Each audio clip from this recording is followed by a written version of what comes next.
Have you ever felt a hidden force within you, a silent current pulling you away from the very happiness you seek? It's a deeply unsettling feeling, an inner saboteur that seems to rejoice in your stumbles, ensuring you trip just as you near the finish line of your goals. You might build a beautiful life, piece by piece, only to find your own hands dismantling it in the dead of night. This isn't a sign of madness, nor is it a simple flaw in your character. It is the echo of a profound, ancient force, a cosmic law that is rarely spoken of, a pull towards disintegration that operates in the deepest shadows of our being. This force, this whisper of self-destruction, is something many of us feel but few dare to name. If you have ever recognized this strange, paradoxical impulse within your own life, this quiet desire for collapse, then this message is a divine sign for you. It is a confirmation that you are not alone in this battle. Take a deep breath, for we are about to journey into one of the most forbidden territories of the human soul. If this resonates with the depths of your experience, let your spirit be seen. Like this video, subscribe to our channel for more soul-affirming wisdom, and share in the comments below with a simple "I am not alone" to connect with others on this sacred path. For a very long time, our understanding of the human spirit has been anchored to a simple, almost comforting idea: the pursuit of joy. We have been taught that the fundamental drive of our existence is to seek pleasure and to instinctively recoil from pain. This is the pleasure principle, a theory that presents an elegant and logical map of our inner world. It's a basic survival mechanism, a frequency of being that guides our most immediate actions. It tells us that suffering is a mistake, a glitch in the system, a flaw in our wiring, that must be corrected and overcome at all costs. It's the toddler who cries for food and is soothed by the comfort of his mother's milk. It's the adult who seeks refuge from life's harshness in fleeting distractions and temporary vices. This idea makes sense on the surface. It offers a world where every action is a rational step towards well-being and away from distress. It's a comforting illusion, a story we tell ourselves to make the chaos of life feel manageable. After all, it is only natural to imagine that our entire being is programmed for survival, for growth, for the light. It makes sense to believe that any deviation from this path is an error, an unfortunate accident of fate. But what if this is only half the story? What if this elegant theory, in its simplicity, blinds us to a much deeper, more disturbing truth about our own nature? It is when we dare to look closer at the strange paradoxes of our lives that this comforting illusion begins to shatter. The undeniable reality is that human beings are drawn to repeat their suffering, often with a terrifying and unconscious precision. How do we explain the person who finally achieves the success they've worked for their entire life, only to sabotage it all in a single, inexplicable act? What about the soul who escapes a destructive family dynamic, only to find themselves drawn, as if by an invisible magnet, into relationships that perfectly replicate the pain of their past? Think of the relapse into old habits that occurs precisely when everything seems to be going well, the sudden turn towards the abyss, just when the light is brightest. These are not mere accidents. This is pain that returns not as a random misfortune, but as a destiny, a karmic loop that seems to have a will of its own. It's here, in the face of these unsettling repetitions, that we must confront a radical and deeply challenging idea. What if the mind, in its deepest and most ancient layers, does not exclusively seek pleasure? What if, on a level far below our conscious awareness, there exists an equally powerful desire to return to the silence, to the stillness, to the inorganic state that preceded life itself? This is the heart of what Sigmund Freud called the death drive. It is a silent, insistent, and powerful force that pushes us towards suffering, towards collapse, towards the repetition of pain. It's the part of us that whispers that the return to nothingness, to the peaceful state of non-existence, is somehow more desirable than the constant, exhausting struggle of continuing to exist under the immense weight of conflict and consciousness. This force he called the death drive. For much of his early work, Freud, like many others, believed that all of our psychic energy, our entire inner life, was governed by a single fundamental force, the pleasure principle. This principle at its core is not just about the pursuit of hedonistic pleasure. In a deeper, more spiritual sense, it is about the discharge of tension, It is the soul's attempt to maintain a state of balance, of homeostasis. The psyche, according to this view, seeks to suppress any excitement or disturbance that disrupts its internal order. The ultimate goal of the pleasure principle is to achieve a state of calm, a return to equilibrium. For a long time, this explanation seems sufficient to account for most of our behavior. It explained the choices we make to escape suffering and the instinctual pull towards things that bring immediate satisfaction and release. It was a solid, logical framework for understanding our motivation. Yet as Freud continued his clinical work, he began to observe something strange, both in his patients and within himself. He witnessed behaviors that could not be explained by this simple dual mechanism of seeking pleasure and avoiding pain. He saw compulsive repetitions of deeply painful experiences, as if there were a hidden, unconscious desire to relive trauma. He observed distressing dreams that haunted his patients long after the traumatic events had been processed by their conscious mind. He encountered individuals who, when faced with the real possibility of healing and recovery, sank even deeper into their symptoms, clinging to their suffering as if it were a life raft. It was as if there was another force at play, a force that did not seek pleasure, nor did it seem to respond to the logic of reality. It was a force that broke with all rational understanding, a force whose only desire seemed to be a return to ground zero, to the ultimate state of. It was from these profound observations that Freud dared to challenge his own long-held theory. He recognized that something crucial did not add up in the equation of the human soul. He saw that human beings at certain pivotal moments seemed to act directly against their own preservation, against their well-being, and even against pleasure itself. This profound paradox required a new hypothesis, one that ventured beyond the known territories of pleasure and reason, beyond the simple drive for self-preservation. And thus was born one of the most unsettling and controversial concepts in the history of psychoanalysis, a concept that does not settle on the surface, that does not offer easy comfort, but instead sheds a stark, unflinching light on the darkest and most hidden areas of the mind. He had discovered a silent, deep force that acts not to save, but to disintegrate. In the next part of our journey, we will descend another step into the depths of the unconscious and discover the true nature of what Freud called the death drive. We will explore why it is present even, and perhaps especially when everything in our lives seems to be going well. At first glance, the act of repeating an experience that caused immense suffering seems like a profound mistake, a failure in the system, a kind of emotional short-circuit in the soul's wiring. But from the Freudian perspective, and indeed from a deeper spiritual viewpoint, this repetition is not a defect, it is a function. The unconscious mind, unlike our rational conscious mind, does not operate on a linear timeline. It does not learn from its mistakes and evolve with lessons in the same way. It simply repeats. And it repeats because, in its own mysterious way, it is trying to communicate something vital. It is attempting to elaborate, to master, and to reorganize an experience that has not been fully processed or understood. The language of the unconscious, however, is not made of words. It is made of acts, of symbols, of patterns. Freud called this phenomenon the compulsion to repeat. It is a deep primal mechanism that leads the soul to reenact, time and time again, the same conflicts, the same pains, the same failures, as if something deep within is trying to solve an unsolvable riddle. We do not repeat because we consciously want to suffer. We repeat because the soul, paralyzed and overwhelmed in the face of a past trauma, is unconsciously trying to rewrite the story,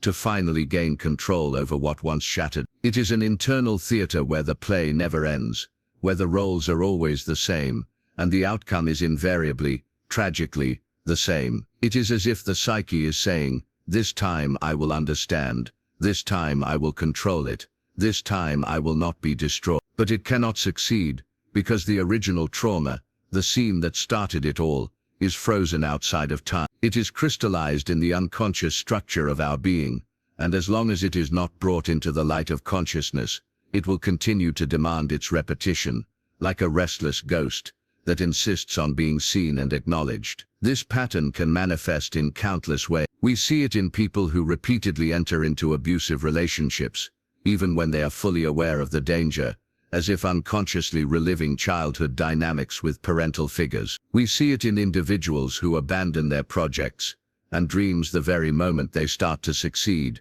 as if success itself triggered an internal alarm of an unknown threat. Freud observed this pattern in his patients and recognized that this repetition often has a self-punitive quality to it, as if there were a deep unconscious guilt for wanting too much, for failing, or for desiring something that was once forbidden. The death drive, in this sense, becomes deeply intertwined with guilt. The mind begins to punish itself for its own desires. Suffering, then, becomes the currency with which an ununderstood debt is paid, and the more one suffers, the more this silent cycle of atonement is reaffirmed. It is a movement that happens entirely in the shadows of our awareness, and for that very reason, it is incredibly difficult to break, because it is not enough to simply want to stop suffering. It is necessary, first, to understand why the suffering repeats, what primal scene is being relived, what initial pain is being constantly updated, and most importantly, what this endless repetition is trying to communicate to us. But the fundamental question remains, what is it that makes some people perpetually stuck in this cycle of suffering, while others seem to manage, in some way, to move on? What differentiates the one who repeats from the one who elaborates and grows? The answer may lie in a factor that is as dangerous as it is invisible: the addiction to suffering. Over time, pain can cease to be merely a symptom, and can transform into a place, an internal space that is known, habitable, and in a deeply paradoxical way, almost comfortable. There exists a silent, profound phenomenon, often invisible even to the eyes of the person themselves: the addiction to suffering. This is not addiction in the vulgar sense of the word, as something that is consciously chosen, or it is a psychic structure, shaped by endless repetition, where suffering becomes not only familiar but identity-forming. Freud understood that in many cases, suffering was not just the result of an internal conflict, but the very foundation of the ego itself. It becomes a fragile base, built on early experiences of pain, abandonment, humiliation, or rejection, which silently come to define the very image the subject has of themselves. When this image crystallizes, abandoning pain becomes a terrifying threat, because for the psyche, abandoning that pain would be equivalent to abandoning who one is. This explains why many people, even after years of progress in therapy or personal growth, relapse into old, destructive patterns the moment they begin to approach a healthier, more fulfilling. It is not a lack of willpower, it is the deep, primal fear of the symbolic loss of a self that only knows the world through the lens of pain. The mind creates unconscious bonds with suffering. It becomes dependent on it to locate itself in existence, and thus, like a substance addict, the subject returns again and again to what destroys them, not because they want to suffer, but because they do not know who they would be without it. This type of psychic structure is common in people who grew up in chaotic and unpredictable environments, where affection was conditioned to pain, where love came with guilt, where recognition only existed through sacrifice and self-negation. Under these conditions, suffering becomes intrinsically associated with safety, with presence, with care. The child learns in the deepest part of their being that to be seen, they must suffer. And this lesson inscribes itself in the unconscious, with brutal, unyielding force, guiding adult life without the subject ever consciously realizing it. Freud once stated that the neurotic suffers from the indecision between pleasure and punishment. And this phrase perfectly summarizes the internal impasse of those trapped in this logic. There is a legitimate, conscious desire for happiness, for freedom, for lightness, but there is also a diffuse, unconscious guilt, a feeling that one does not deserve these things. And in light of this, suffering emerges as a form of self-imposed punishment, a way to restore an internal balance that has been corroded by the ghosts of the past. Breaking this cycle requires more than hope. It requires immense courage, because it involves coming into contact with the original pain. It involves questioning who you are without the identity of suffering, and facing the terrifying emptiness that remains when the pain finally goes away. What is the identity behind the wound? These questions are not simple nor pleasant, but they are absolutely necessary. And here we come to a key, pivotal point. If there is a force that desires pain, that insists on repeating, and that anchors itself in the very identity of the ego, is there any chance for liberation? Freud was not a naive optimist, but but he believed in one profound possibility, that of elaboration. And this is what we will address in the final part of our journey: how to transform unconscious repetition into conscious awareness, and why making pain visible may be the first, most crucial step to weakening its power. If the wisdom you're hearing resonates deep within you, you will find real transformative value in my ebook, Beyond the Shadow. It breaks down Jung's core ideas and gives you the sacred tools to understand yourself more deeply than ever before. The link is in the pinned comment. Freud never promised salvation. Psychoanalysis, unlike many modern discourses on mental health, does not offer shortcuts.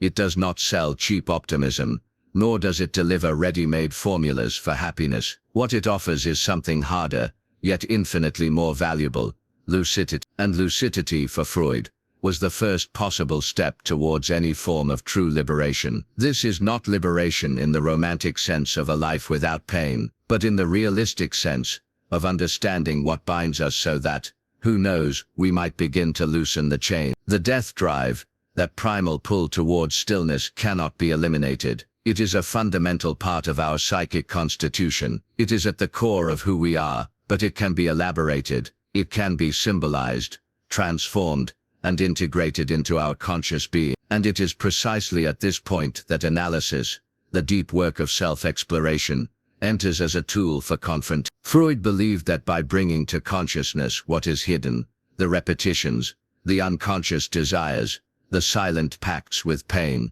the subject begins to gain maneuvering room. Repetition ceases to be a blind destiny and becomes a language, something that can be read, interpreted, and resignified. This transformation, however, does not happen through willpower or shallow positivity. It requires a deep, courageous dive, a return to the formative scenes of pain, a confrontation with the guilt, with the denied desires, with the psychic truth that consciousness has avoided for so long. It is a process that Freud compared to the work of mourning, recognizing the loss, accepting the pain, elaborating the meaning of what has been lived, and finally, allowing oneself to move forward without denying what happened. When pain is elaborated, it does not disappear, but it changes place. It ceases to operate as an unconscious force that sabotages the subject from within, and becomes an integrated, understood, humanized element of their story. What was a symptom becomes a narrative.